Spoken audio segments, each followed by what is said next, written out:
বিশ্বকাপ বাছাইয়ের শেষটা রাঙাতে চায় বাংলাদেশ। প্রতিপক্ষ লেবানন। ১১ তারিখ ওদের বিপক্ষে অ্যাওয়ে ম্যাচে মাঠে নামবে জামাল রাকিবরা। নিরপেক্ষ ভেন্যু কাতারের খলিফা ইন্টারন্যাশনাল স্টেডিয়ামে। ম্যাচ শুরু বাংলাদেশ সময় রাত ১০টায়। এই ম্যাচের জন্য কন্ডিশনিং ক্যাম্প করার খুব বেশি সময় পাচ্ছে না বাংলাদেশ। বৃহস্পতিবার কিংস অ্যারেনায় অস্ট্রেলিয়ার সাথে খেলেছে হোম ম্যাচ। শুক্রবারই রওনা হয় মধ্যপ্রাচ্যের উদ্দেশ্যে। ম্যাচ খেলার ধকল আর ভ্রমণ ক্লান্তি তো আছেই, সাথে লড়াই করতে হচ্ছে গরম আবহাওয়ার সাথেও। ক্লান্তি ঝেড়ে ফেলতে যেন একটু সময় লাগছে ওদের, তাই প্রথম দিনে রিকভারি সেশন আর হালকা প্র্যাকটিস সেরেছে বেঙ্গল টাইগাররা। The team had yesterday the first training session here in Qatar. গতকালই আমরা নিজেদের প্রথম ট্রেনিংটা করেছি। অস্ট্রেলিয়া ম্যাচ আর লম্বা জার্নির রিকভারি সেশন করেছে ছেলেরা, আর সন্ধ্যায় ট্রেনিং সেশনটা ছিল একেবারেই হালকা। কিন্তু আজকে আমাদের মূল ট্রেনিং সেশন শুরু। সবকিছু ঠিকঠাকই আছে। এখন আমাদের টার্গেট গ্রুপ স্টেজটা ভালোভাবেই শেষ করা।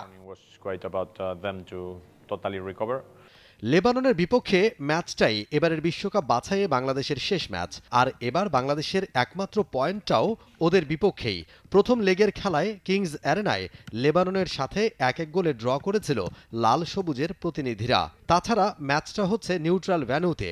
ভালো করার ব্যাপারে আত্মবিশ্বাসী বাংলাদেশ, কিন্তু খাপ খাওয়াতে হবে গরম আবহাওয়ার সাথে। টিমের পরিস্থিতি এখন মোটামুটি ভগবানের আশীর্বাদে অনেকটাই ভালো, অনেকই ভালো। তারপরে এখন আমাদের বাংলাদেশে একটা ম্যাচ হয়েছে, অস্ট্রেলিয়ার সাথে অনেক বড় একটা ম্যাচ খেলে আসছি। তো ওইখানে আমরা হয়তো ম্যাচটা হেরে গেছি, কিন্তু আমাদের যে টিমের প্লেয়াররা যেভাবে খেলেছে বা যতটুকু ভালো করেছে, তো আমরা ওইটা নিয়ে খুবই আশাবাদী। তো আমাদের দেশে আমরা যেটা খেলেছি এটা যদি এখানে খেলতে পারি, তাহলে আমরা মনে করি বা আমাদের টিমের প্রতি বিশ্বাস আছে যে ভালো কিছু করে যাব এখান থেকে। আরও একটা বিষয় সাহস যোগাচ্ছে বাংলাদেশকে। সবশেষ ম্যাচে শক্তিশালী অস্ট্রেলিয়ার বিপক্ষে কম ব্যবধানে ম্যাচ হারা।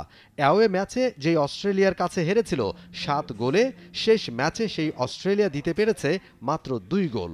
লেবাননের বিপক্ষে ওই পারফরমেন্সটাই ধরে রাখতে চায় বাংলাদেশ। ওয়েদার যেভাবে হোক সেটা তো আর বলে মাথায় নিয়ে চিন্তা করা যাবে না। তো আমাদের যে কাজ, আমাদের সেই কাজটাই করতে হবে।